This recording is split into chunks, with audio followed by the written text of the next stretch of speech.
como dice Silvina, esta convocatoria para los amantes de la seguridad social, ¿no? Que veo que convocatoria tras convocatoria somos unos cuantos, ¿no?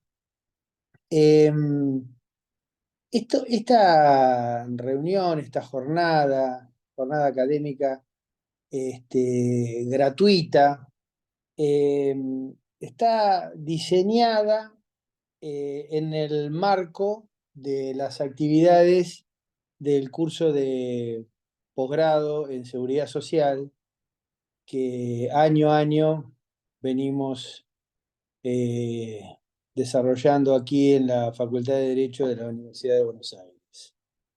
Eh, ya hace más de 20 años. Eh, y antes de presentar a la eh, oradora del día de la fecha, a Graciela Chipoleta, quiero hacer un pequeño recordatorio que no estaba programado, pero me surgió ahora casi naturalmente,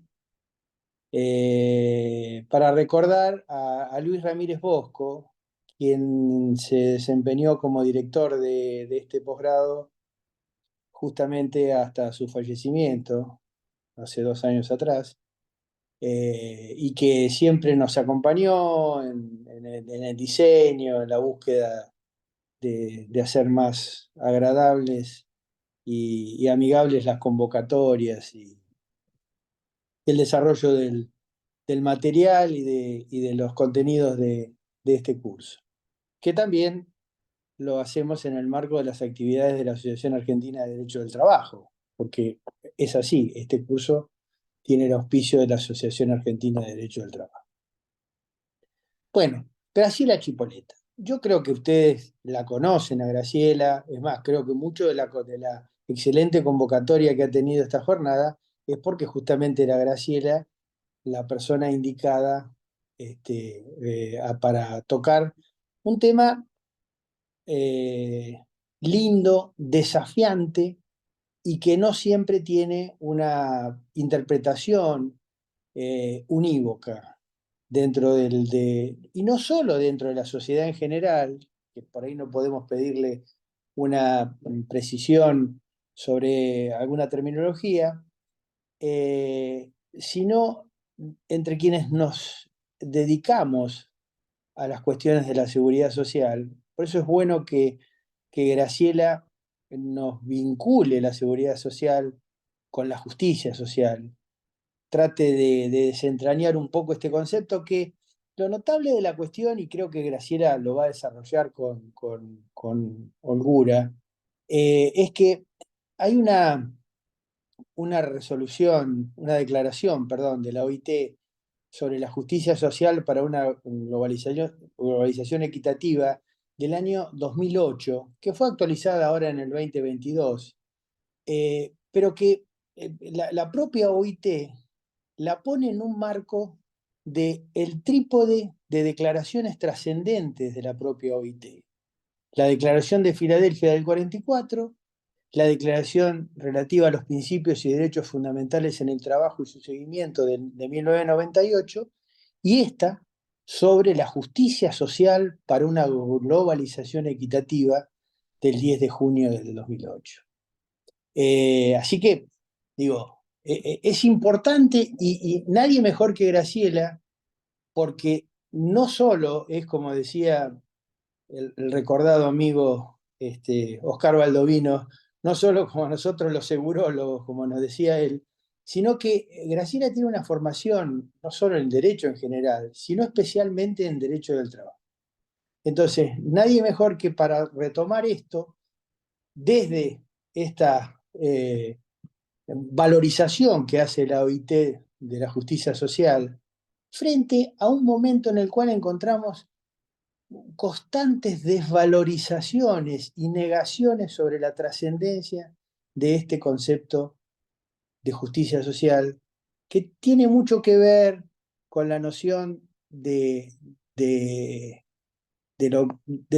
un concepto de la igualdad, la equidad social, de la igualdad de oportunidades, del estado de bienestar, de la distribución de la renta, ¿no es cierto?, de los derechos laborales, de los derechos sociales en general.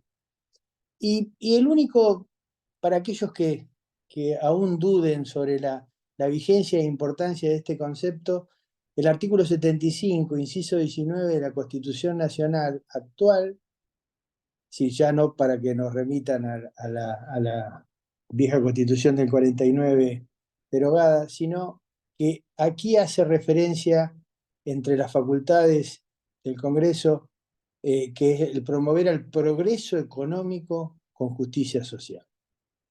Así que Graciela, gracias por estar acá con nosotros y a ver, arrancar con todo.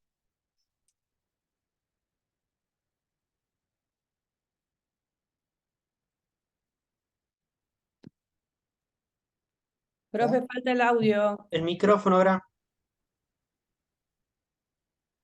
Te agradezco, Jorge, la presentación. No creo que sea por mí la convocatoria, sino por el tema. Pero bueno, te agradezco muchísimo.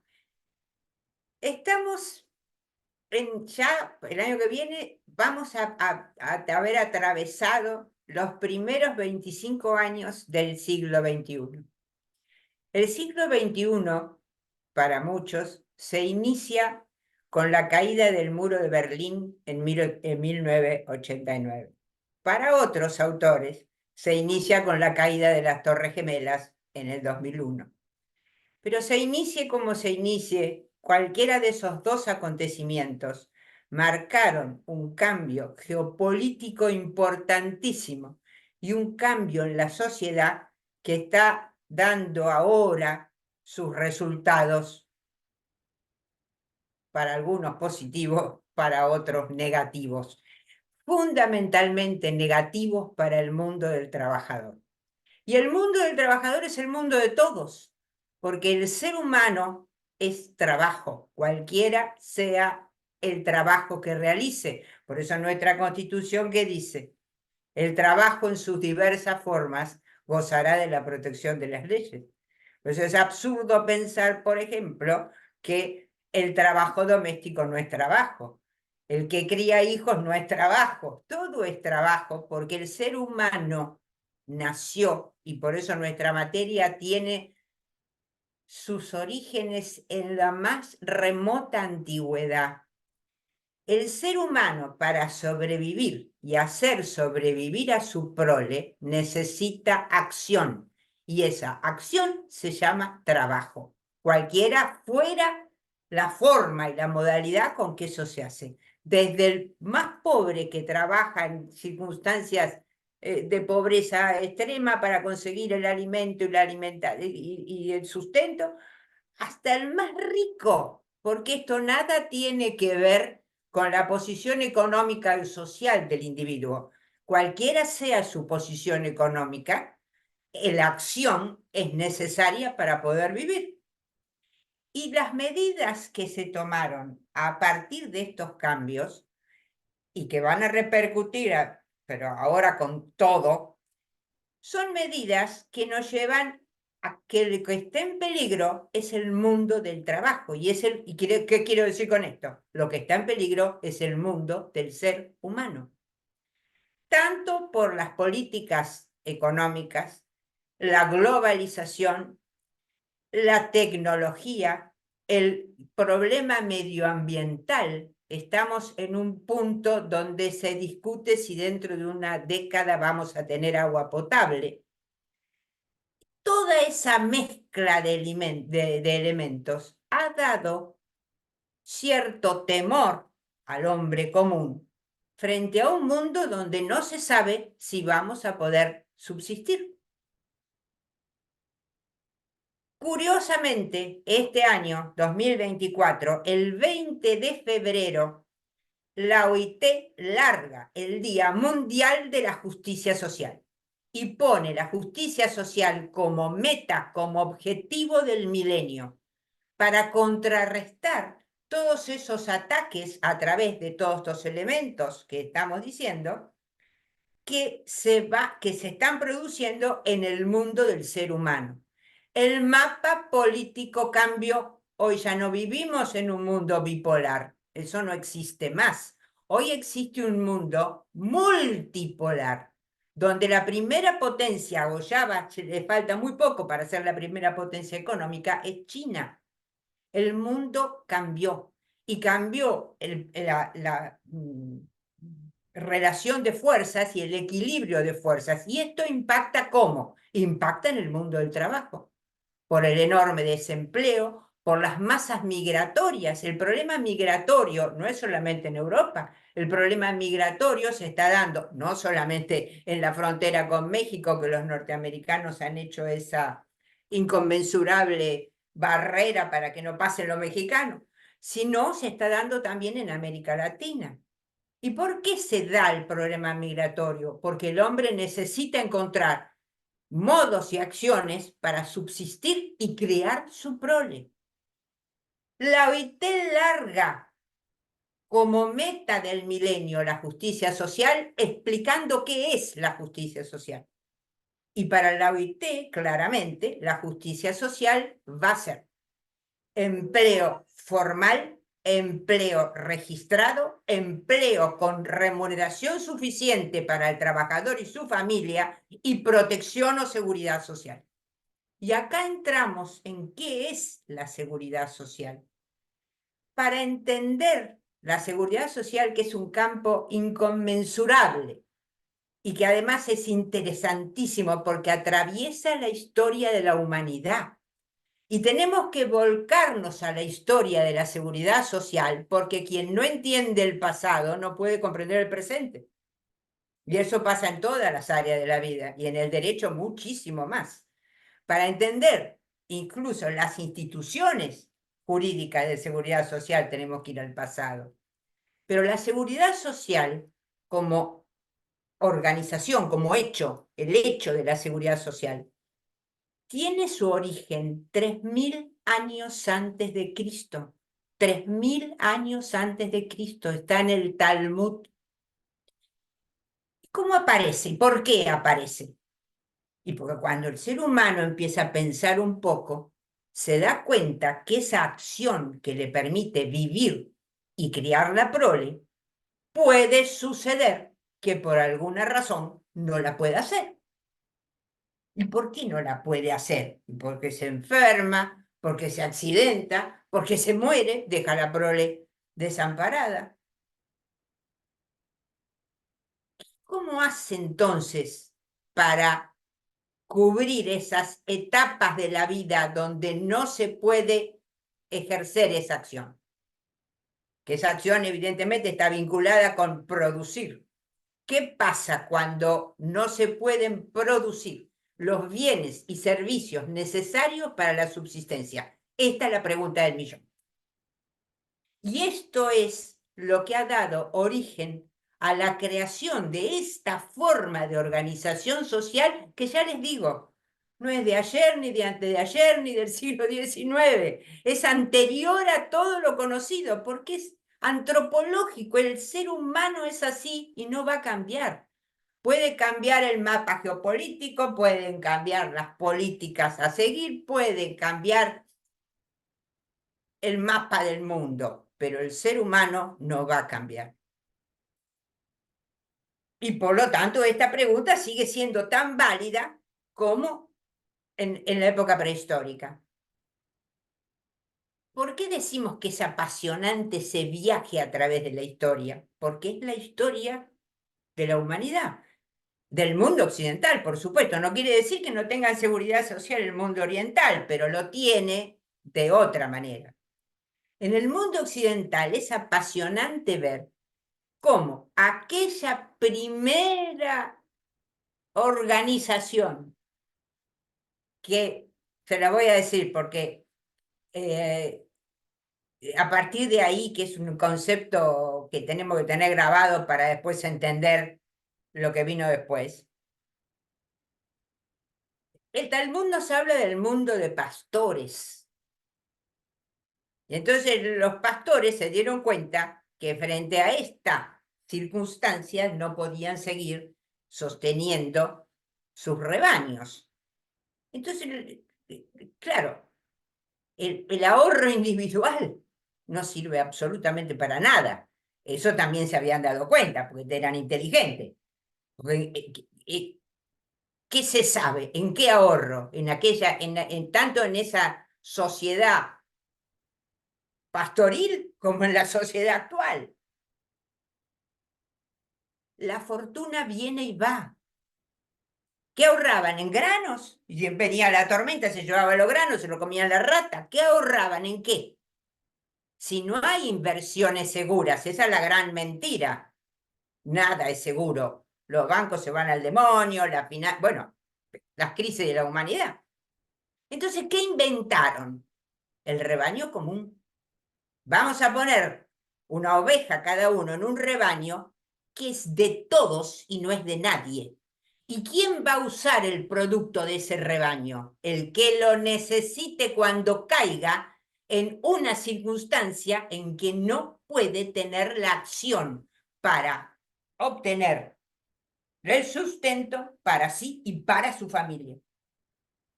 Y de ahí van a ser el mutualismo. Y el mutualismo va a desarrollarse incluso desde 3000 años antes de Cristo hasta nuestro día. Todavía existen las mutuales. Y vamos a atravesar además en la historia, que es maravilloso, todos los 1000 años de la Edad Media. ¿Por qué durante esos 1000 años de la Edad Media, de la oscura noche de Europa, no había necesidad de ninguna otra cosa porque estaba el proveedor que era el señor feudal? El feudo que hizo, que no hiciera falta, porque el señor feudal se ocupaba de la gente cuando la gente se enfermaba, cuando la gente se moría, etcétera, etcétera. Pero, sin embargo, en esa época van a empezar a aparecer los gremios, cuando nace la burguesía. Ese burgo que se formaba iba a tener aprendices, iba a tener maestros zapateros, y ahí sí. ¿Se acuerdan cómo era el sistema? Que yo no podía ser zapatero, no podía ser orfebre si no entraba dentro de el gremio. Y el gremio empieza a utilizar el sistema mutual para atender a sus viudas, para atender a sus accidentados, para atender a sus viejos. Esto crea odio, al punto tal que llegamos al siglo XVIII, y en el siglo XVIII, ¿qué es lo que va a pasar? El siglo XVIII va a traer con la eliminación de los gremios y las cofradías. ¿Por qué? Porque la solidaridad del grupo atenta contra el capital. Y vino la Revolución Francesa, y vamos a ver más profundidad después qué incidencia tuvo la Revolución Francesa en este proceso evolutivo de la seguridad social. Miren, es apasionante leer la Declaración de los Derechos del Hombre de 1789. Es la ilustración. Dios ha muerto, nace la razón. Y entonces vienen todas las libertades, habidas y por haber. Obviamente, cuando ustedes leen, son 17 artículos. En los 17 artículos están los derechos naturales del hombre, el derecho a la libertad de expresión, el derecho a la vida, etcétera, etcétera. Pero en el artículo 17 va a decir estas palabras: la propiedad es sagrada. ¡Achalay! Dios ha muerto, pero no para la propiedad. La propiedad es sagrada. Y ahí empieza esa lucha eterna entre la propiedad y qué le corresponde a quien produce la propiedad, que es el trabajador. Por supuesto que avanzamos en la historia del mundo occidental, y ya nos vamos a encontrar con formas cada vez más, siempre teniendo en cuenta el pozo del Talmud. No se olviden, porque el pozo del Talmud es el origen del seguro comercial y es el origen del seguro social. El mutualismo viene de la rama del seguro social, no del seguro comercial, aunque los orígenes están en el mismo lugar. Y hay una diferencia abismal entre el seguro social y el seguro comercial. Y no hay que confundir el seguro social y el seguro comercial con la seguridad social. El seguro social es un método de financiamiento. No quiere decir que la seguridad social en su evolución no haya incorporado otros métodos de financiamiento. ¿Por qué? Porque Europa en la Edad Media eran ducados, no me sale la palabra, ducados, condados, una infinidad de aquelarre, no había estados. Europa hubiera muerto si no hubiera existido la Iglesia. Quien puede sostener la Europa que conocemos hoy es la Iglesia, porque la Iglesia tenía una jerarquía, un orden jerárquico y una cabeza. Y claro, ustedes saben que para la Iglesia Católica la caridad es una cosa muy importante, porque si uno es caritativo se va al cielo. Y la Iglesia asistía a los pobres. Cuando empieza la lucha por el poder y se forman los estados ven que hay alguien que le puede disputar su poder. Y eso es la Iglesia. Y entonces, chalay. Esto de la caridad, de atender a los pobres, da poder. Y empiezan a dictarse las leyes de pobres. Estamos en el 1536. Atender a los pobres, tan viejo como el mundo, siglo XVI. Siglo XVI. Y había que probar pobreza para ser atendido. La escandalosa ley de pobres inglesa de 1608 duró infinidad de años, hasta que evolucionó la humanidad. La historia no es lineal, ¿eh? La humanidad evolucionó, se deroga la ley de pobres, pero después vamos a ver cómo volvemos a esos disparates. Pero no es nada nuevo atender a los pobres, porque algunos se creen que es progresismo atender a los pobres, pero no ha leído la historia, obviamente. Llegamos así al siglo XIX. Y el siglo XIX sí ya va a traer, aparecen las primeras instituciones de derecho del trabajo. La revolución industrial es en el XVIII, en el siglo XVIII, pero los estragos los va a hacer en el siglo XIX. Y entonces acá sí que va a aparecer empiezan a nacer juntos, tanto el derecho individual del trabajo como el derecho colectivo. Y esto se ve reflejado incluso, fíjense que no hay otro derecho que se haya volcado tanto a la literatura y al cine. ¿Cuántos libros hablan de seguridad social? ¿Cuántas películas hablan de...? ¿Han visto Germinal? Los libros de Dickens, de Solá, incluso más moderno, la literatura latinoamericana. Lean El coronel no tiene quien le escriba de García Márquez. Van a ver qué carta esperaba el coronel.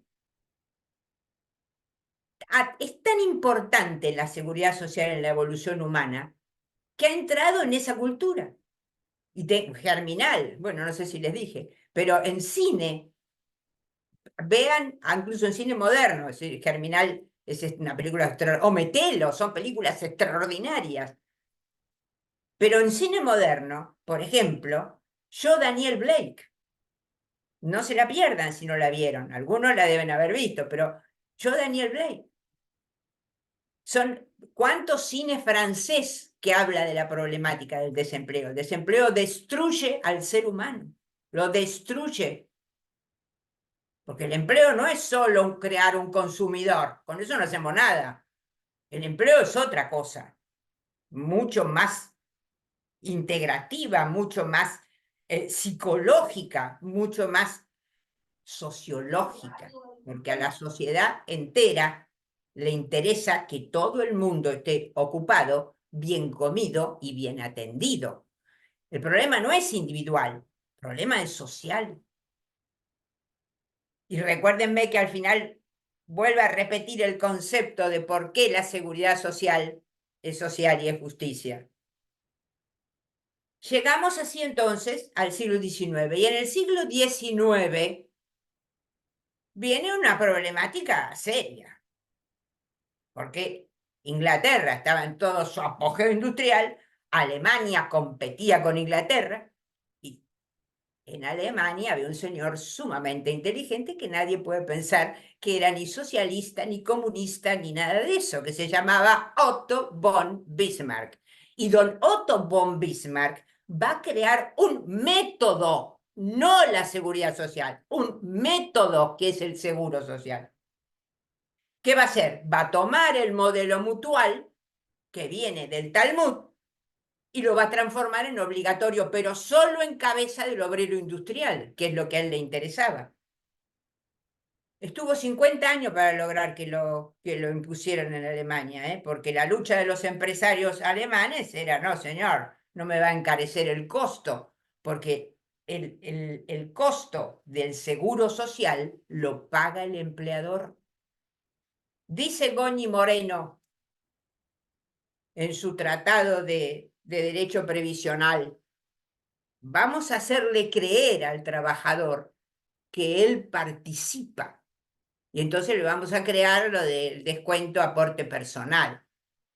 Pero tanto el salario neto como el aporte personal, como la contribución patronal, salen del bolsillo del empleador. Por eso es la pelea. Nosotros esos dos rubros los tenemos achicados a su mínima expresión desde el año 1993, que ha quedado en los bolsillos de los empresarios. Claro, a la gente se le hace creer cualquier cosa. Ahora, ¿es para uno eso? No, es para el pozo común. ¿Y por qué interesa lo del pozo común? Es porque el pozo común se puede usar o no. Como dije antes, el pozo del Talmud lo iba a usar quien cayera en desgracia en alguna de esas tipificaciones que tenía el seguro, que te cubría el seguro. Puede pasar que alguna persona se pasa la vida generando su aporte y su contribución y nunca usa nada. Yo siempre pongo el ejemplo de un señor que trabajó hasta los 80 años, a los 80 años dijo, bueno, me voy a jubilar o me voy a atender por la obra social. Y cuando lo iba a hacer, lo atropelló el colectivo. Bueno, listo, no hay más nada que hablar porque no es de él, es del colectivo laboral. No es de él ni tiene nada que ver con él. Vamos a ver que en los sistemas argentinos de cobertura de cada una de las contingencias, el seguro social está usado de distinta manera. Ahora bien, dijimos, ojo, este es un método de financiamiento, pero después hay otro, que es el asistencialismo social. ¿Y dónde está la diferencia? La diferencia está que en el asistencialismo social, que venía de la Iglesia Católica y venía de las iglesias en general, pero fundamentalmente en Europa de la Iglesia Católica, y que venía de las leyes de pobre del siglo XVI, tenía que probar pobreza. Y si nosotros somos abogados, sabemos perfectamente cómo se puede probar pobreza sin ser pobre. Sabemos perfectamente que el concepto de pobreza no es un concepto jurídico, es a piacere del gobernante de turno, que dice quién es pobre y quién no es pobre. Lo vemos claro, no sé si lo saben, pero en las moratorias últimas se dicen ridiculeces. Quien tiene un barco de tantas esloras, el que tiene 2 esloras menos no es pobre, pero una taradez que supera lo imaginable, directamente. ¿Cómo voy a definir desde el gobierno quién es pobre y quién no es pobre? Bueno, esa etapa de la humanidad fue superada, después volvió, después vamos a ver cómo vuelve eso, pero eso fue superado. Y fue superado porque una vez que en el siglo XIX los seguros sociales se extienden por toda Europa, incluso en el siglo XIX se incorpora se incorpora a las constituciones la seguridad social con el seguro social. La primera fue la Constitución Mexicana de 1917, ya recién empezaba el siglo XX, pero ya en el siglo XX ya teníamos cubierto con el seguro social el mundo del trabajo. Pero el siglo XX tuvo la desgracia de tener primero una guerra. Esos episodios, por eso empecé con cómo empezó el siglo XXI. esos episodios geopolíticos definen la cabeza de la gente. La seguridad social es una construcción, no es algo de la naturaleza. Es una construcción que el ser humano hace para poder sobrevivir y criar a su prole, para mantener viva la especie. Y esa construcción depende de la cabeza de cada uno. La Primera Guerra fue una guerra terrible, terrible. Una masacre sin sentido, porque era para defender las monarquías. No tenía ni pie ni cabeza. Y cuando iban a la guerra, iban todos. Iban los ricos, iban los pobres, iba el hijo del banquero, iba el hijo del zapatero, iban todos. Y la guerra de trincheras es una cosa espantosa. El que estuvo en una trinchera y tuvo un solo cigarrillo para compartir con el de al lado y comían del mismo plato barro y vio morir al lado el otro, cuando sale de la trinchera, la cabeza la tiene puesta en que el otro es mi hermano. Y entonces no me importa el costo, es mi hermano. De ahí sale una generación que tiene una visión de la sociedad, del bien común y de la existencia de algo que excede al individuo, que es lo social, lo que nos interesa a todos, completamente distinta a la que podían tener los industriales del siglo XVIII en Inglaterra. Y eso hace que a partir de ahí empiece, bueno, de ahí que en el 19, en 1919 nace la OIT, empiece una concepción del ser humano y de la valoración del trabajo que no existía antes, simplemente porque cambia la cabeza de la sociedad. En el medio del siglo XX, cuando parecía que esto no iba a pasar, por eso la llaman la Gran Guerra, porque nadie se imaginaba. Imagínense una guerra encima con gas, una cosa espantosa, espantosa fue la Primera Guerra. Simplemente por un problema monárquico en Europa murieron millones de personas. Cuando esto parecía que no iba a volver a suceder, porque a nadie se le podía ocurrir que podía haber una segunda, viene la Gran Depresión. Y la Gran Depresión nos tiene que dar la idea de que ninguna cosa financiera es segura. A pesar de que por ahí hay ahora, no sé si catedráticos, pero, ¿cómo diríamos?, expositores españoles que consideran que lo que no es seguro es pensar que nuestros hijos van a colaborar y van a generar el pozo común. Y que se van a negar la gente joven a crear un pozo común para que vivan los viejos. Que eso no es seguro, dice. Le voy a dar el nombre, Huerto del Soto. Dice, eso no es seguro. Ah, porque las finanzas son seguras. Cuando viene el jueves negro y se cae toda la estructura financiera, ¿qué es lo que produce? Un desempleo de locos, que incluso llega a la Argentina.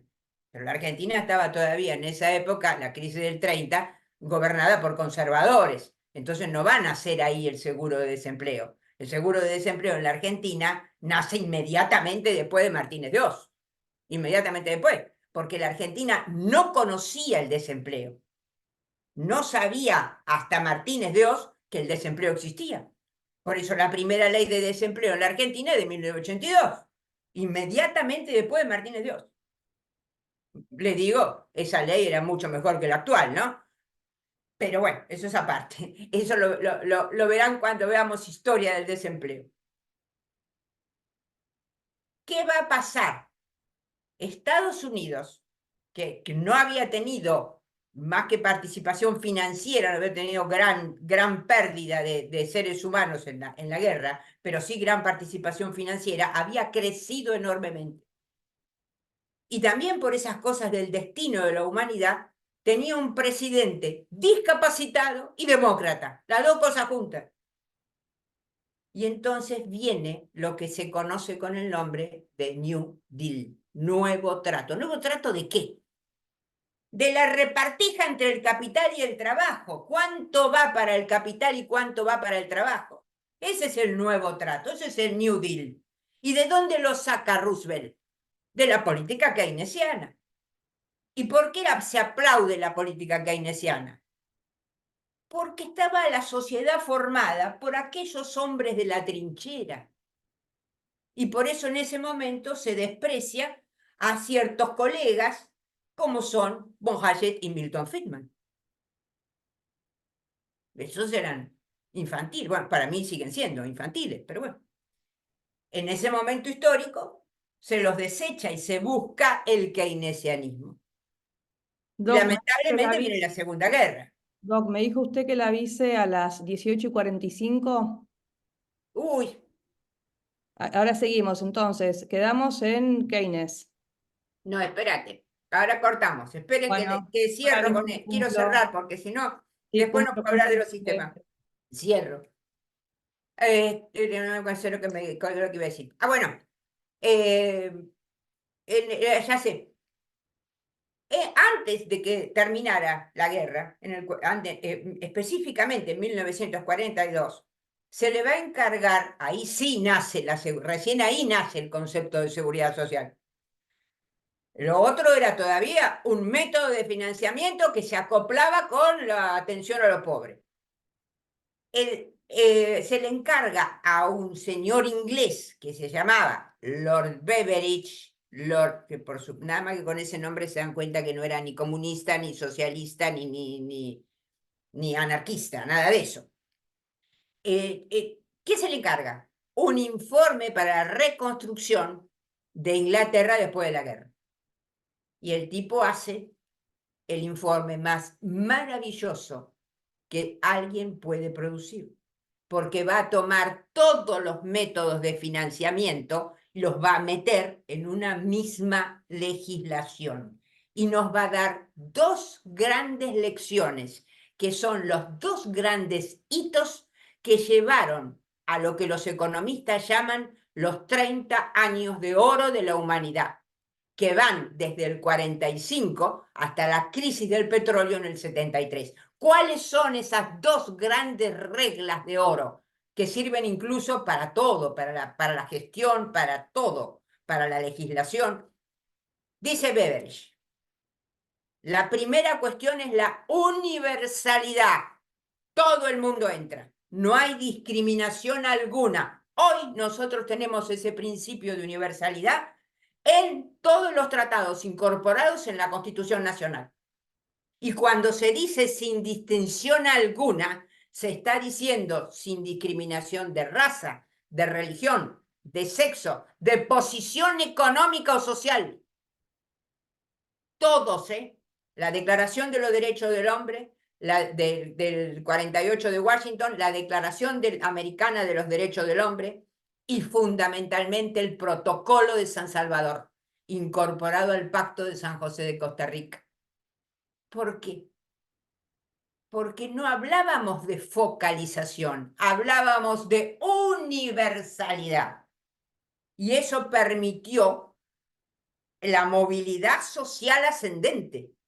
Esa era la primera regla, la universalidad. En el programa de Beveridge entraba hasta el mono, hasta los propios empleadores. Entraban como autónomos en el sistema, todos. Las amas de casa estuvieron siempre en los sistemas argentinos, siempre. No hay ninguna novedad. Es así desde anterior a la ley 18037. Siempre. Por supuesto como trabajo autónomo, obviamente.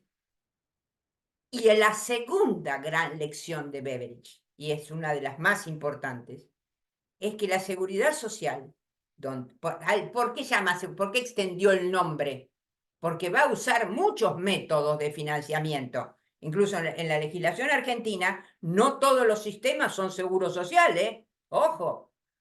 Algunos son con variantes, otros son puro seguro social y otros ni siquiera son seguro social. Y dice Beveridge, la seguridad social es inmunidad contra la pobreza, es la vacuna contra la pobreza. No es lo mismo atender la pobreza que inmunizar contra la pobreza. Si yo lo que voy a hacer, como ha pretendido desde los años 90 el Fondo Monetario y el Banco Mundial, es atender la pobreza, lo único que hago es crear pobres. Se me van a caer cada vez más, a ser más pobres. Inmunizar contra la pobreza, los beneficios son sin prueba de pobreza. Busquen la definición de seguridad social de Beveridge. Esa ha sido la gran lección del siglo XX. Y ahora sí, si quieren cortamos, lamentablemente esto duró nada más que 30 años, donde la distribución de la renta era todo pareja, donde en la Argentina, por ejemplo, la pobreza era del 3%. El mundo era todo parejo. Si ustedes veían cómo vivía un norteamericano y cómo vivía un argentino, más o menos la cosa tenía el mismo color. Eso va a derrumbarse paulatina y sigilosamente a partir de la crisis del petróleo en 1973, que explota, por eso dicen los 30 años de oro, que van del 45 al 75. Si quieren, hacemos el break y después seguimos con la caída. Dale.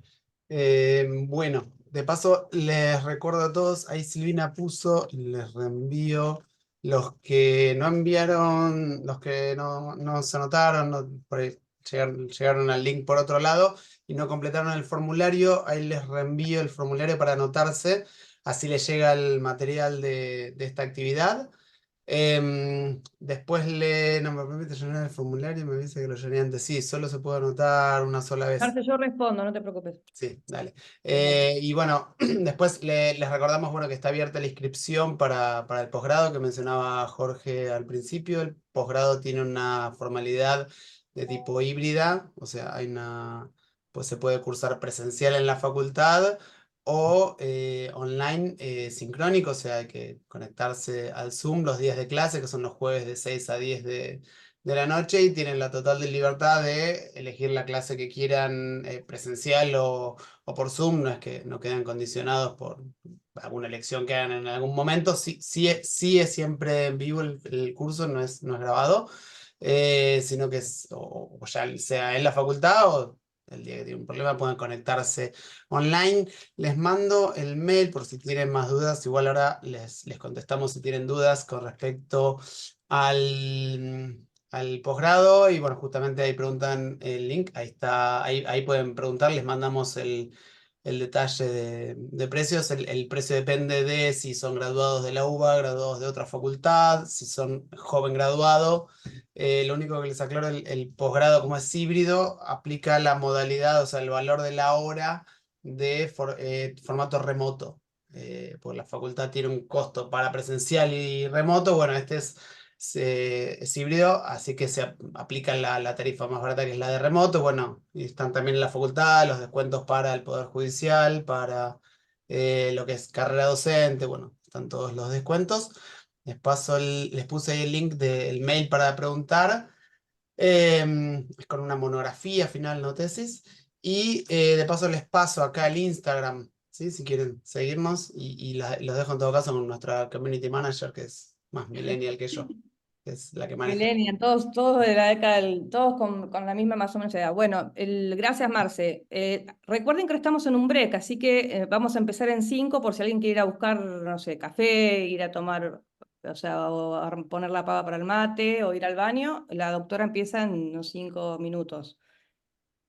Lo único que le voy a agregar, sí, de lo que dijo Marcelo, lo primero son los resultados. Acá entre los 115, yo les voy a pedir a los exalumnos, a la corte del 2023, sí, que veo varios, que nos pongan una manito hacia el resto, sí, de personas, velos presentes, pero la manito vio con las reacciones del Zoom. Para aquellos que quedaron contentos, y si quedaron muy contentos, un corazoncito. A ver, así, yo creo que quedan en el primer lugar, ¿no? A ver, ¿cuántos de ustedes acá están levantando la mano? ¿Cuántos de ustedes quedaron contentos? Bueno, vemos acá a Hermo, a Silvana, a Silvina. Bueno, Norma, vos también, Norma. ¿Qué pasa que tenemos el micrófono? Necesitamos que hables, Norma. ¿Cómo andás?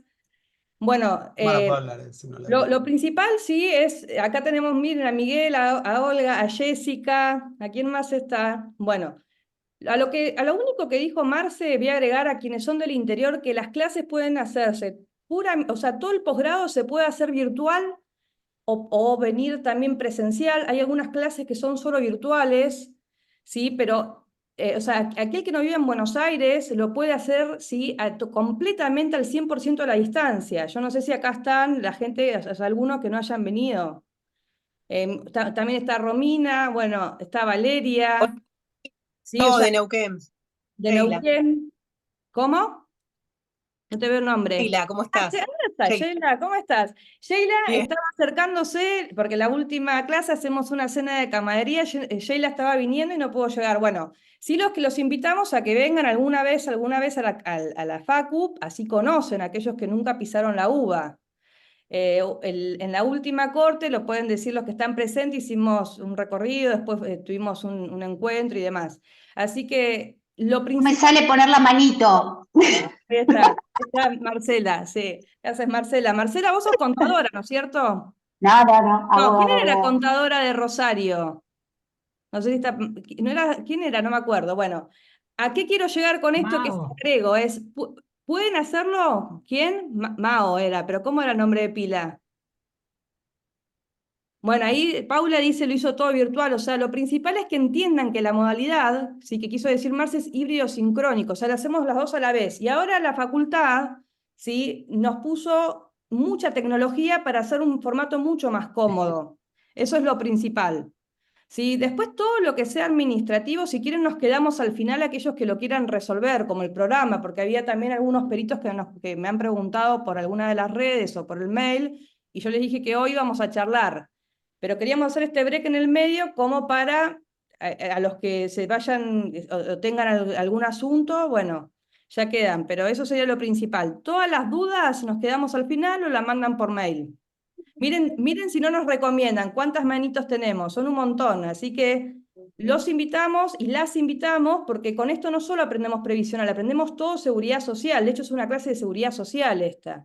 Y para entender previsional, como siempre lo dice la profe Chipoleta, tenemos que primero pasar por toda la seguridad social, ¿sí?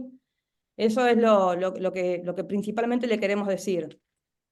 No sé si ya estamos todos presentes para seguir con la charla, quieren un rato más, las preguntas las hacemos al final.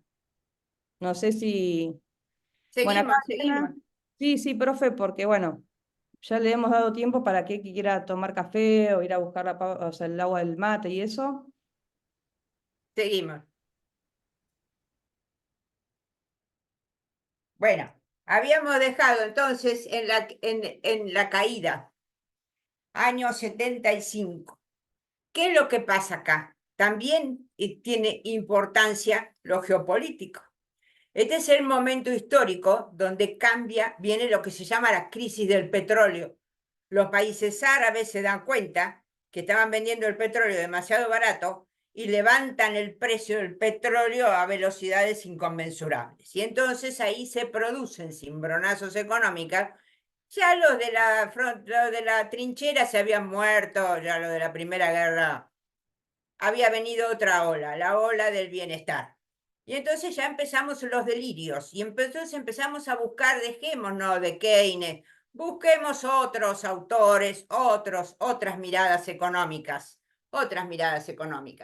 Y se van a dar elementos económicos, como es el de lo que les dije recién, la crisis del petróleo, se van a dar elementos políticos, porque aparecen personajes como Ronald Reagan o Margaret Thatcher, se van a dar además elementos psicológicos, porque esto es una construcción humana.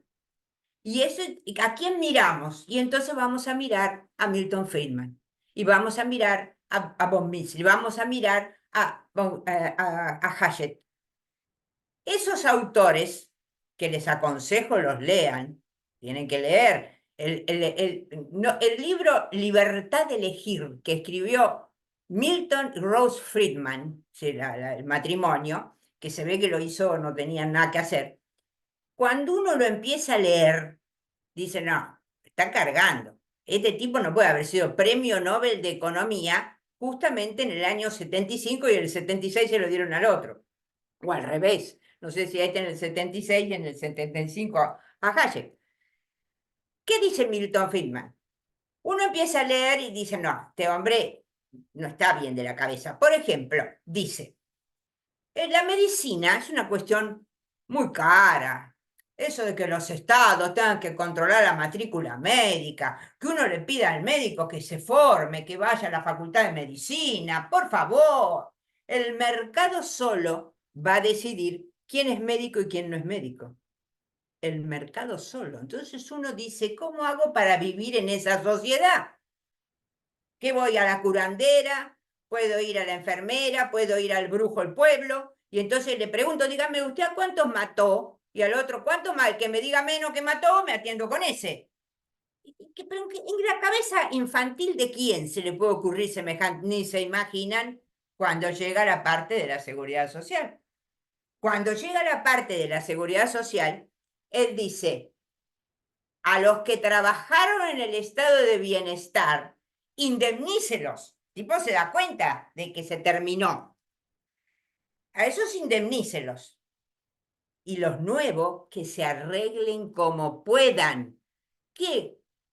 ¿Qué? ¿Usted tiene un hijo discapacitado y no puede pagar su seguro de salud? Ah, mi hijo no lo hubiera tenido. Es problema suyo. Niega la existencia de lo social, porque incluso poniéndonos en ese lugar, en el lugar de quien piensa que solito va a poder hacer todo. Muy bien, no va a poder salir a la calle. ¿Por qué? Porque si sale a la calle va a tener 450.000 viejos pidiéndole limosna, 250.000 mujeres llenos de chicos, llenos de piojos, que lo empiojan por todos lados. No va a poder subirse a un transporte público. Pues se sube a un transporte público, va a haber tuberculoso, va a haber con lepra, va a haber de todo. ¿Y entonces qué hago? ¿Vivo encerrado dentro de mi casa? La seguridad social es para todos. ¿Por qué? Porque hace al bienestar general.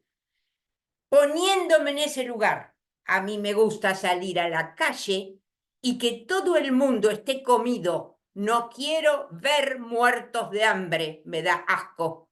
No quiero ver tipos pidiendo limosna.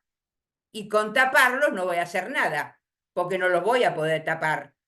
En una época decía que cuando salió la ley de Cavallo de la capitalización, decían que lo único que le faltaba poner era que estaba prohibido pedir limosna en la puerta de las iglesias. Y aunque yo lo hubiera prohibido pedir limosna en la puerta de las iglesias, que era lo único que le faltaba a ese razonamiento, hubiera tenido tipo pidiendo limosna igual. Porque la sociedad no se suicida. La raza humana no se suicida. Y como el ser humano, ni siquiera excepto, Robinson cruzó en la isla, necesitó a Viernes. No, nadie vive solo, aislado del mundo.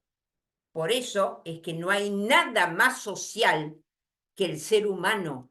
Y la seguridad social, no hay nada más social que la seguridad social, porque garantiza que cuando yo salgo a la calle y me bañé y me puse perfume, nadie me va a contagiar ni su miseria, ni su tuberculosis, ni sus problemas económicos.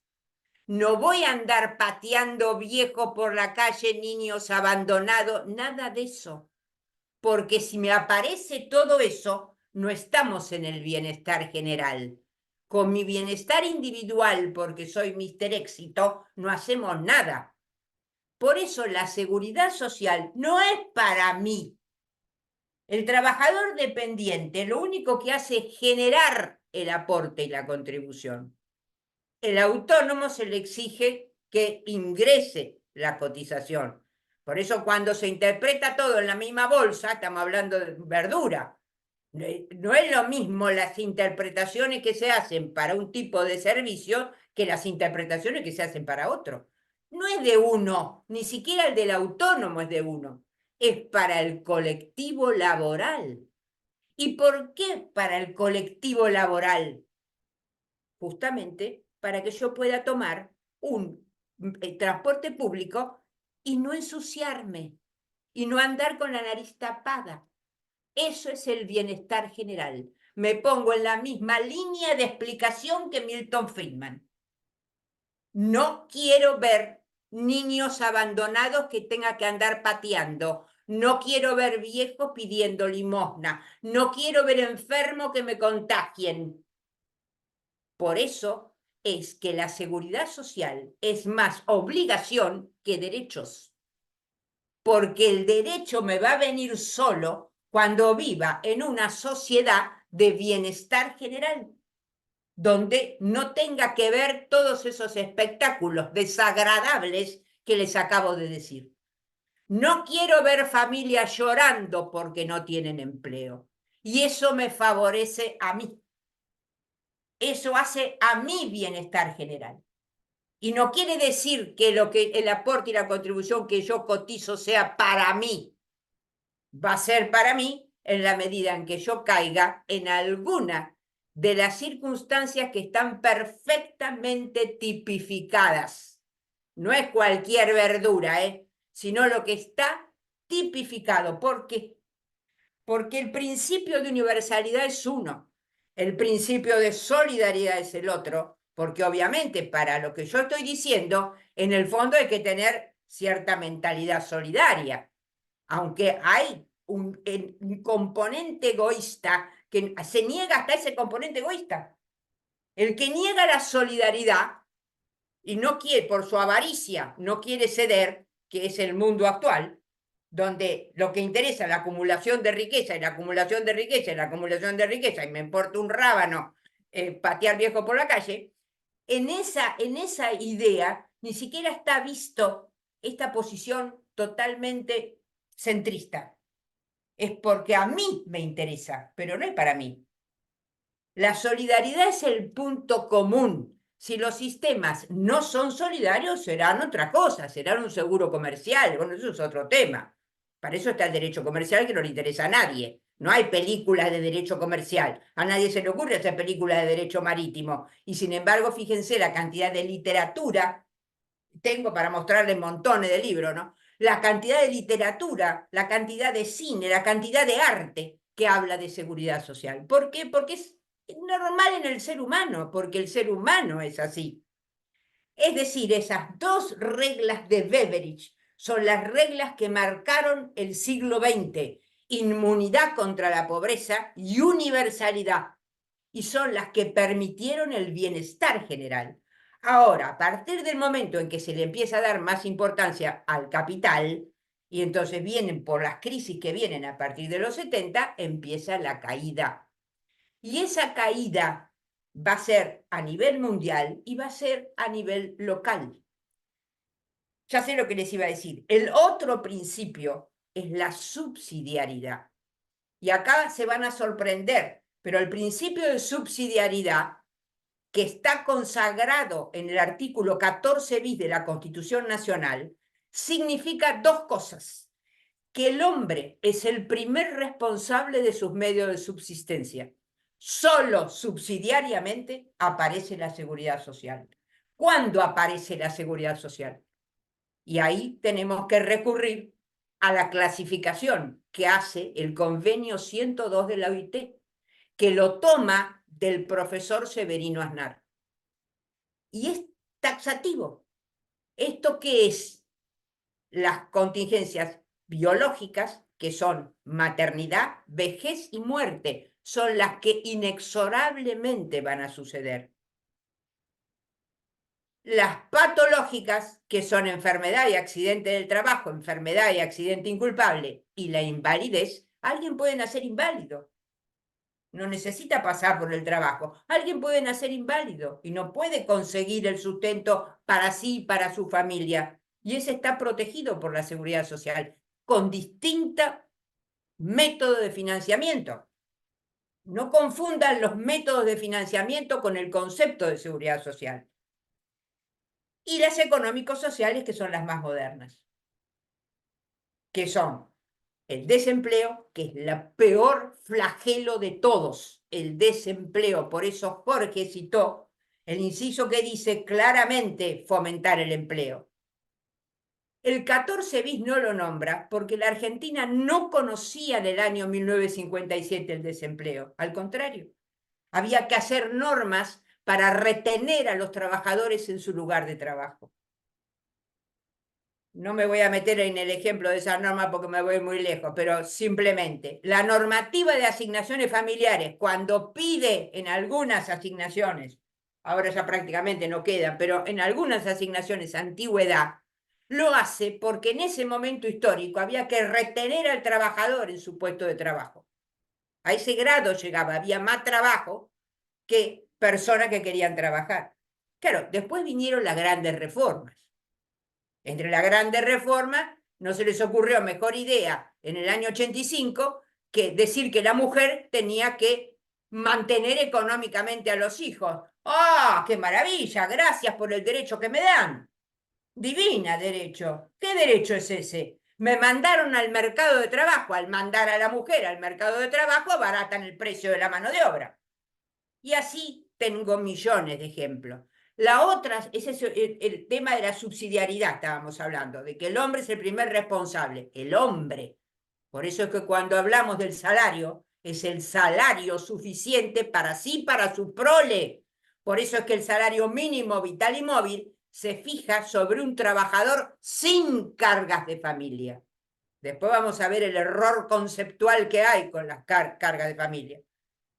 Ese es el elemento por el cual decimos que el principio de subsidiariedad es principio rector. ¿Cuándo voy a tener los beneficios? Subsidiariamente cuando no pueda conseguir el sustento para mí, para mi familia, por algunas de las causas taxativamente numeradas, que son además hechos contundentes. No es cuando soy pobre, eso es otro tema, es harina de otro costal. Es cuando caigo en invalidez, en enfermedad, en desempleo, en maternidad, en vejez, hechos perfectamente fehacientes y probados, que no dependen de la voluntad del príncipe, en el sentido del príncipe de derecho administrativo.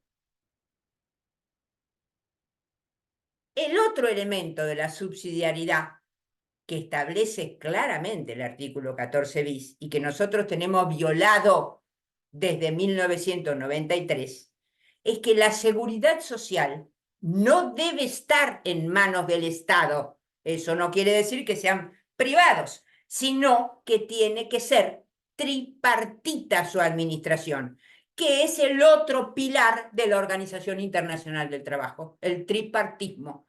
Por eso es que cuando la OIT se pone como meta del milenio la justicia social, va a hablar de trabajo digno, trabajo decente, dice la OIT, trabajo registrado, con buena remuneración para sí, para su familia, con protección social y consenso de las tres partes. El tripartismo es fundamental en la administración de los sistemas. Nosotros no lo tenemos porque el señor Cavallo se le ocurrió destruir todos los organismos de seguridad social que eran tripartitos y meter un organismo que es un zafarrancho de combate que es 100% estatal, lo que es totalmente violatorio de la Constitución, que es el ANSES. Que el ANSES, el pobrecito hace lo que puede con lo que puede, pero no tienen nada que ver las asignaciones familiares con las jubilaciones, como no tienen nada que ver ni las asignaciones ni las jubilaciones con las obras sociales. ¿Cuáles son nuestros 5 sistemas? Los que cubren las contingencias de la clasificación de Aznar. Cuando hablamos de jubilaciones y pensiones, no es un seguro social puro. ¿Por qué? Porque es un seguro, el seguro social puro tiene prestaciones uniformes. En cambio, las jubilaciones y pensiones ingresa la recaudación, que todo el tema de recaudación es apasionante, ¿eh? Ingresa la recaudación con el modelo del seguro social, o sea, está puesto en cabeza del empleador y en cabeza del trabajador autónomo, pero egresa en función de los salarios. Nada que ver lo aportado, no digan ese disparate, ni que compro años, las moratorias no son para comprar años. Hasta lo que hacen la legislación dicen disparate. ¿Cómo va a comprar años? Eso es un disparate, esto no es una verdulería, acá no se compra ni se vende nada. ¿Y qué significa la moratoria? Poder cotizar los servicios autónomos que no se cotizaron en su momento. El que hizo la última moratoria era tan bruto que puso que para entrar en la moratoria no había que ser ni dependiente ni autónomo. Si no soy ni dependiente ni autónomo, no entro en la 24/241. Entonces, ¿cómo puedo haber escrito ese mamarracho? Y si no entro en la 24/241, no me sirve la moratoria. Disparate total, porque tienen los conceptos totalmente dado vuelta. Y entre los conceptos que tienen dado vuelta es el tema de esa vinculación, que no existe en ninguno de los sistemas, ¿eh? Eso no existe en ninguno de los sistemas. Entre el aporte y el beneficio que voy a recibir. Puedo no recibir nunca ningún beneficio, porque ni me invalido, ni me jubilo, ni me pasa nada de eso. Y cuando me muero no tengo a nadie. O sea que esto no es así. No hay relación alguna entre una cosa y otra. Pero bueno, volviendo, en las jubilaciones y pensiones es un mix. Ingresa como seguro social, pero no sale como seguro social. Sale como dice la Corte, o debería salir como dice la Corte, de acuerdo al nivel alcanzado en actividad, es decir, de acuerdo a la remuneración alcanzada en actividad. Lo que interesa son las remuneraciones. Donde tenemos un seguro social puro es en obras sociales. Entra, se recauda como seguro social y todos recibimos lo mismo. No importa lo que ganamos, no importa la cantidad de beneficiarios que tenemos, todos recibimos lo mismo, programa médico obligatorio. Dios nos libre si salimos de ese sistema. Dios nos libre, porque no hay ningún seguro privado que te va a aceptar con tu 9% si tenés 2 hijos discapacitados. No hay ningún seguro privado que te va a aceptar con tu 9% y te va a pagar un año de reserva de puesto gratis, o te va a pagar 3 meses después del despido gratis. Eso no va a pasar, eso no lo puede hacer una empresa privada. Nosotros en materia de salud somos pioneros. La historia de la salud en la Argentina es una historia apasionante. Entraban los barcos negreros, ahí entran los primeros médicos al Río de la Plata. ¿Y por qué entran médicos? Eran médicos franceses generalmente, porque venían a cuidar, ahí sí se llama capital humano, a los esclavos que venían en los barcos. Esos esclavos había que cuidarlos porque la mercadería costaba mucho y tenían que bajar en el puerto de Montevideo sanos y salvos, porque si los perdían, perdían plata, aunque perdían montones, pero no importa. La historia empieza como se quedaron esos médicos, sobre todo en Buenos Aires, y somos pioneros en el tema de salud. Cada una de nuestras instituciones y cada una de la legislación argentina en cada una de las contingencias tiene una historia apasionante que refleja la historia del país, que refleja lo que somos. En el caso del desempleo, hay un seguro social medio mix, porque se ingresa de una manera que no diríamos es exactamente un seguro social, porque le sacaron recursos a las asignaciones familiares, y las asignaciones familiares no tienen absolutamente nada que ver con el seguro social, absolutamente nada. O sea, ahí sí que no se aplica el sistema, ni se aplica ese mecanismo. Por eso es que ven que yo no uso la palabra subsistema, o sea, no sé si se habrán dado cuenta, porque sub es por debajo de, y por arriba de no hay nada. Cada sistema es un sistema independiente, con características distintas, con beneficiarios distintos, con beneficios distintos, con interpretaciones distintas. El conjunto hace a otro principio fundamental de la seguridad social, que es la integralidad. El ser humano debe estar protegido contra todas estas contingencias sociales. No basta con que esté protegido en alguna y no en otra. Por eso, la vez pasada salió el tema de cuál era el mejor sistema de jubilaciones. Y depende de la sociedad, depende qué sistemas tengo que acompañen. Si tengo un muy buen sistema de salud que me garantiza el 100% de la atención en todo lo necesario. Es una cosa. Si no lo tengo, es otra. Si tengo un buen sistema de desempleo que me permite tener la tranquilidad de que mis hijos no los voy a tener que ayudar, es una cosa. Si el desempleo crece y hay que vivir de los padres jubilados, estamos en otro mundo. Por eso es que depende de cada sociedad y depende de cada legislación. Profe, le hago una pregunta. ¿Le puedo Las que quiera. interrumpir? De Jesús Huerta de Soto, con el tema de es justicia, es social y es justicia. ¿Por qué nosotros elegimos este nombre para la jornada? Elegimos este nombre para la jornada justamente porque Huerta del Soto está muy de moda. Y entonces ha dicho estas dos cosas, que no es social y no es justicia, y creo que también lo repitió el presidente, si no me equivoco. Ya se habrán dado cuenta después de mi exposición de que es más que social, es innato al ser humano y que existe el bienestar general que está en el preámbulo de la Constitución. Es social porque nos hace bien a todos, no porque nos haga bien en forma, vuelvo a reiterar, no es porque qué bien que me puedo jubilar, no, qué bien que se pueden jubilar todos mis vecinos, porque así yo cuando camino por el barrio no ando viendo las manos de los viejos mugrientos pidiéndome limosna. Si eso no es social, no sé a qué pueden llamar social. Eso es lo que hace al bienestar general.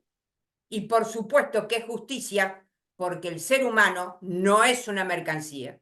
El trabajo no es una mercancía.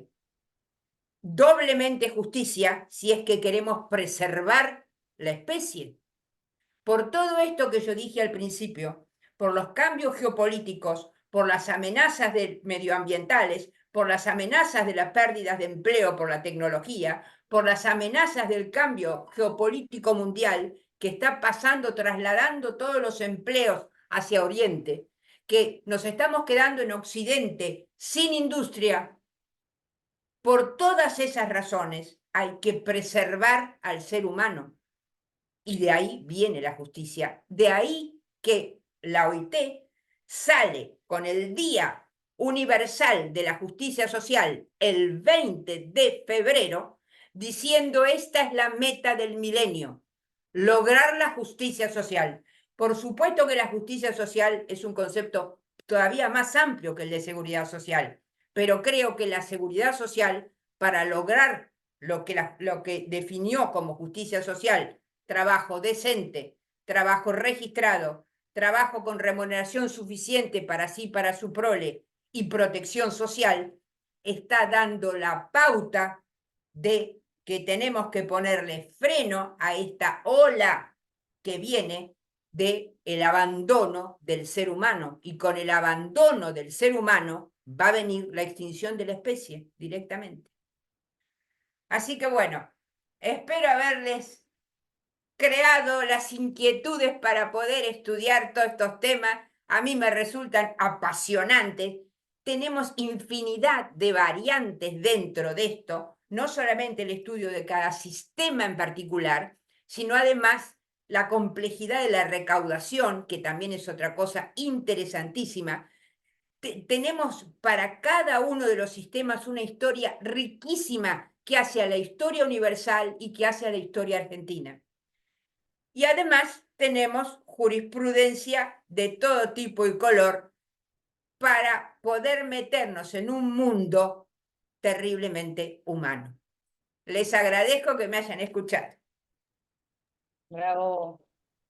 Vamos a pasar al debate. Hay felicitaciones y hay una pregunta Sí, escucho. en el chat y después, bueno, quien quiera abrir el micrófono nos levanta la mano. Omar, se deshabilita los micrófonos. Sí, el deshabilité. Ahí está, Fernando. Leo la primera pregunta, que es larga. La pregunta la hace Matías Marino. ¿Cómo estás, Matías? Tanto tiempo. Bueno, pregunta. Matías, ¿querés abrir el micrófono y hacerla? Yo sé que te mataste redactando, pero va a ser más fluido que yo la lea. ¿Estás por ahí, Mati? No sé si apareció. Bueno, dale, léela. Bueno, Matías dice, el Estado otorgará los beneficios de la seguridad social, lo pone entre comillas. ¿Cómo interpretamos esta concepción? ¿El Estado es el único obligado a dar las prestaciones o el Estado, a través del Poder Legislativo, determina una prestación y puede delegar el otorgamiento de un ente no estatal? Bueno, creo que algo de eso dije. Si el constituyente del 57 se hubiera quedado ahí, miren, cuando ustedes leen las actas de la reforma constitucional de 1957, se ve con una claridad meridiana. ¿Qué es lo que pasaba? Eso vino después de la Revolución del 55, por lo tanto que se trata de una ideología conservadora que no podía ya en 1957, en plenos 30 años de oro, omitir este tema de la seguridad social. Para redactar el primer párrafo era sencillo, porque eran cuestiones entre privados y a lo sumo le daba a la gente de la administración pública la estabilidad, siempre que tenga idoneidad. En el segundo párrafo también era fácil porque era el derecho colectivo, donde el Estado ni va ni viene. O sea que, y las medidas de acción directa. El problema era el tercer párrafo, donde en una constitución liberal, gracias a Dios, es donde el Estado, el rol del Estado es abstenerse de interferir en mi libertad de enseñanza, abstenerse de interferir en mi libertad de expresión, abstenerse de interferir en mi libertad de circulación. ¿Cómo ponía yo, cómo redactaba algo donde el Estado tenía que revertir y actuar? Entonces, los constituyentes, ¿qué hacen? Ponen primero esa frase, pero no es el Estado otorgará los beneficios de la seguridad social. Es el Estado va a tener que armar, como yo le digo, ahora le voy a decir como les dice la Constitución, los sistemas de seguridad social. Si la hubieran dejado ahí, podíamos interpretar cualquier cosa. Pero no lo dejaron ahí los constituyentes. Momentito. El Estado otorgará los beneficios de la seguridad social, coma, que será integral e irrenunciable. En especial, la ley establecerá que el seguro social obligatorio, ojito, acá no queremos asistencialismo, ni atender a los pobres. Acá queremos el seguro social obligatorio para todos, administrado por entidades nacionales o provinciales, porque las provincias conservaron para sí sus propios sistemas de seguridad social, pero no se pueden salir del seguro social, porque lo manda la Constitución Nacional. Y ahí le pone el broche de oro, administrado por los interesados con participación del Estado. El Estado solo participa. Otra hubiera sido la historia de los organismos de seguridad social y de los beneficios de la seguridad social si este principio constitucional, esta norma constitucional, no se hubiera violado. Primero no se hubiera podido privatizar. Graciela, y además los antecedentes sobre la cesión de la administración por un sector de la comunidad ya se habían dado históricamente en la Argentina. Exacto. Porque en 1925, por ejemplo, la provincia de Buenos Aires le cede a un sector corporativo de la sociedad, que son los empleados del Banco de la provincia de Buenos Aires, sin aporte estatal, solo con aporte de los trabajadores y del empleador, a administrarse un propio sistema de previsión. Y en 1934 se crea la Caja de Escribanos, donde la provincia de Buenos Aires le permite y le cede las facultades de gestionarse a un sector corporativo de la sociedad su propio sistema previsional. Claro. Es una forma de privatizar, entre comillas, pero no con fines de lucro. No, claro. Bueno, la categoría administrativa, que la hicieron desaparecer del mapa, es lo público no estatal. Eran entidades de derecho público no estatal. Exactamente. Dualde las de profesionales no, siguen siendo entidades de derecho público, pero la Caja del Banco Provincia la estatizó Dualde con la reforma de la Constitución del 94. Pasó a ser una entidad, porque la Corte de la Provincia de Buenos Aires, a pesar de que la ley del 25 decía una entidad autárquica, la Corte dice, no es así. En el fallo de Maco contra Caja de Jubilaciones dice, es una entidad de derecho público no estatal. ¿Por qué?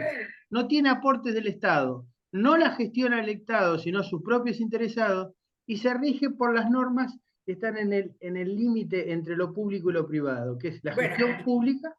Seguro. Y así debe ser todos los organismos. El Estado, me van a decir que el Estado participa. Sí, el Estado participa como empleador. Claro. Lo que pasa es que al bajar los aportes y las contribuciones a su mínima expresión desde 1993, hubo que empezar a financiar con impuestos y otra fuente de financiamiento. Pero la estructura de la Constitución es esa, y la estamos violando. Bueno, creo que contesté la pregunta. Magallanes, ¿está presente? Que recién estaba con la mano levantada.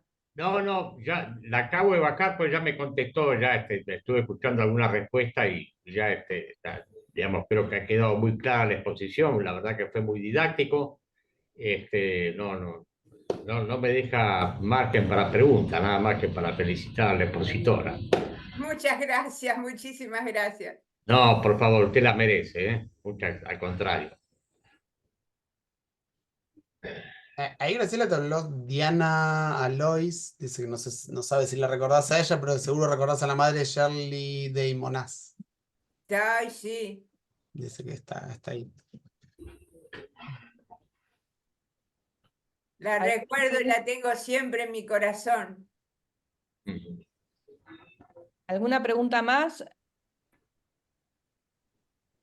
Ay, pensé que iba a ser una pregunta la hija de Shirley. Un beso muy grande.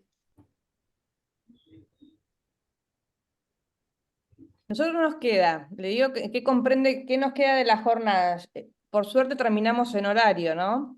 Nos queda un video que nos proporcionó la doctora, no de Jesús Huerto del Soto, sino un video sobre la justicia social. Y nos queda también, para aquellos que se quieran quedar por información del posgrado, por información administrativa del posgrado, se quedan al final.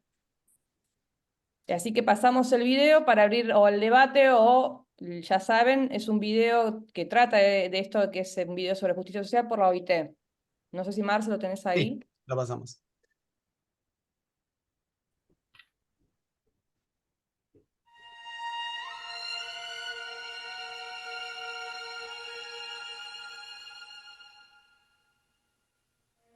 Par l'effort de tous, par la collaboration de cœur et d'esprit de tous, nous élèverons le monument de paix et de justice sociale que les peuples ont conçu après la catastrophe de la guerre.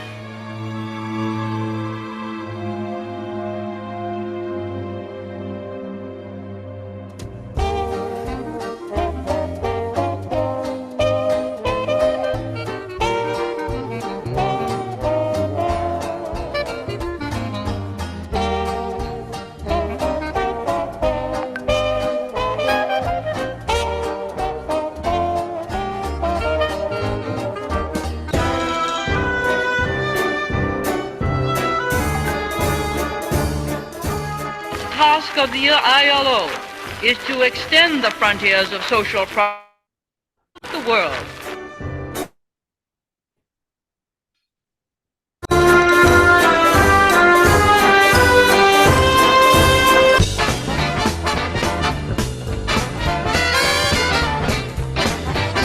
Par l'effort de tous, par la collaboration de cœur et d'esprit de tous, nous élèverons le monument de paix et de justice sociale que les peuples ont conçu après la catastrophe de la guerre.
Let me assure you that despite the thickness of the prison walls, all of us on Robben Island and other jails could hear your voices demanding our release very clearly.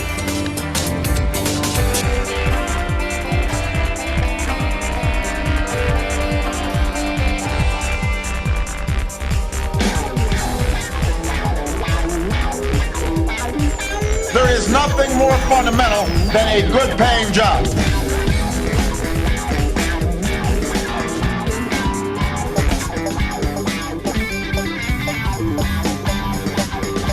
The ILO is a very distinctive multilateral organization because it brings together government, business, and labor.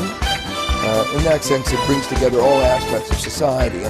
For us, employment is synonymous with peace. The ILO's decent work agenda really touches the core of people's lives that and despite aspirations. the thickness of the prison walls, it is up to us all create of a us on global Robben growth Island economy, and other jails one that will give people the jobs they could need hear your to support voices their demanding families our release and improve their very lives. clearly. Como ganadores del Premio Nobel, ambos sabemos que el trabajo decente se encuentra en el corazón de la paz. I believe what the ILO is trying to promote, and that is the There is decent work nothing more agenda, is fundamental still than very a much good paying relevant. job. From a human rights perspective, decent work is an essential component because it's part of human dignity. Today, the ILO continues The ILO is to a promote very the distinctive values we share.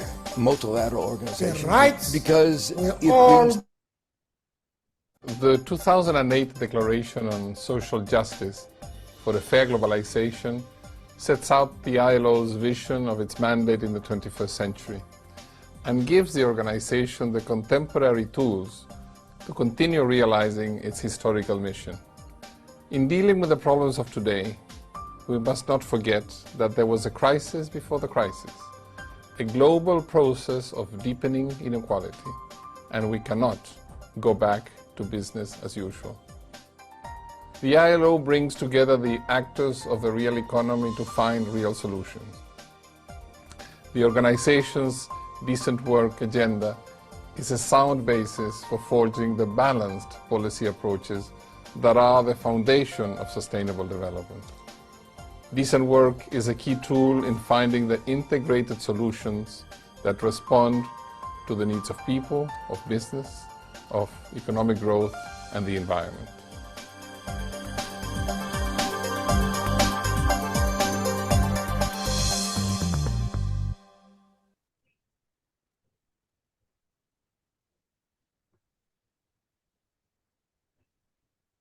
Bueno, ahora sí, terminamos de pasar el video que la profe nos recomendó. Profe, ¿tiene algunas palabras? Bueno, el video hace toda una historia desde el 19, atravesando un poco lo que yo traté de marcar en la historia de la seguridad social. Y creo que la meta de la OIT para el milenio es realmente como el antídoto frente a los peligros que hoy tiene la raza humana. Fíjense, ya va más allá de... lo vemos no solamente en Europa, lo vemos en América también. Hay el primer experimento que se hizo sobre estas nuevas ideas fue el experimento chileno, y que viene además mal, porque los chilenos no están en ninguna maravilla, pero que ahora trata de imponerse y se ha extendido a otros países, y atentan contra el trabajo decente. O sea que la ofensiva de la OIT ha apuntado al corazón del sistema. Pero además, mientras lo veía, pensaba que la primera vez que se usó la palabra seguridad social, según cuentan los historiadores, fue en 1815. Por supuesto que no en el sentido 1815, todavía ni el seguro social se había inventado, pero es un discurso que hace en Villa Langostura Simón Bolívar. Y Simón Bolívar dice: el mayor grado de felicidad de un pueblo es el pueblo que tiene mayor grado de seguridad social. Obviamente se estaba refiriendo a la paz social. Y qué visionario, porque eso también hace al bienestar general. Yo quiero vivir, y lo digo desde la nueva ola millennium, el yo tengo derecho a todo. No, desde el yo. Yo quiero vivir en un país en paz. Y la paz me la da la seguridad social. No quiero escuchar a mi vecino llorar porque no tiene empleo. No quiero andar pateando viejos por la calle. No quiero contagiarme la tuberculosis de nadie. Desde esa óptica totalmente siglo XXI, tenemos que empezar a reflexionar. Gracias por escucharme. Gracias, profe. También está la profe Corradetti, que también da clases en el posgrado nuestro. Hola, no la vi. Así es. La verdad que fue muy interesante tu exposición, gracias. Y yo pensaba en esta frase: no hay paz sin justicia social. Y esto lo dice la OIT desde su preámbulo, porque la OIT nace a partir de la paz y se enriquece con el tripartismo, porque los trabajadores dijeron: nosotros estuvimos en las trincheras, queremos estar en la mesa de decisiones. Y esto es fundamental, la participación, ¿no? Yo tengo una gran entusiasmo por toda la gente que veo acá interesada en la seguridad social, porque estoy convencida de que no hay derechos que se puedan reclamar, que no hay derechos que se puedan defender si no se los conoce. Y a veces, por falta de conocimiento, por falta de una adecuada difusión, por algunos errores conceptuales graves que se dejan pasar en el mundo de la seguridad social, nos encontramos con un deterioro de sus contenidos y ustedes entonces serán los responsables a partir de lo que puedan recibir de nosotros y de su propio interés para sacar adelante esta materia que es fundamental para una sociedad justa. Muchas gracias. Gracias, profe. Profe, usted estuvo en la firma del 102, ¿no? ¿Del convenio? No, gracias. No, pero ¿qué estuvo en la ratificación? ¿Cómo fue? No, la del 102 no, la firma de ratificación, ¿no? ¿De la ley? No, yo lo que hice fue, esto es un secreto, pero como hay tanta gente, a mí me llegó en la primera etapa del gobierno de Macri el expediente internacionales de la aprobación del convenio sobre seguridad social norma mínima. Entonces yo sentí que ese era un momento histórico, porque en cualquier otra circunstancia por ahí esa ratificación podría haberse frenado. Y costó mucho encontrar una manera de armar el rompecabezas del convenio sobre seguridad social norma mínima, pero en ese mínimo protagonismo que tuve, me siento representada. Gracias, Doc. Bueno, profesores y profesoras como Corradetti, Chipoleta, Jorge García Rapp, Javier Picone, no sé si hay alguno más presente, son los profesores y las profesoras que componen nuestro posgrado, ¿sí? Como el doctor Carnota, muchísimos profesores y profesoras universitarios, ¿no es cierto, Jorge? Que marcan, ¿no? la identidad que tiene nuestro posgrado de la UBA. Por eso nuestra invitación a que a quien no lo haya hecho pueda cursarlo. No sé, Jorge. Y además hemos tenido la suerte de poder convocar a algunas figuras que no teníamos suerte hasta ahora de que estuvieran con nosotros, como Víctor Abramovich, que es el procurador ante la Corte y un especialista en derechos humanos y además un amante también de la seguridad social, o Laura Pautasi, que en materia de cuidados y el cumplimiento del Pacto San José de Costa Rica ha tenido una trayectoria más que trascendente. Algunos cuantos jueces de Cámara de la Seguridad Social.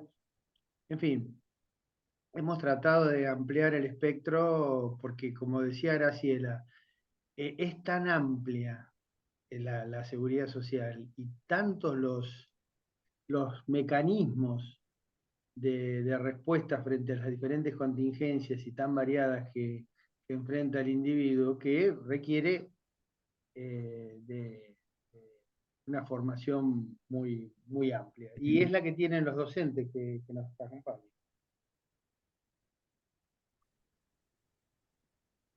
Bueno, ¿tenemos algo más? No, bueno, yo creo que podemos dar por finalizado las y los que se quieran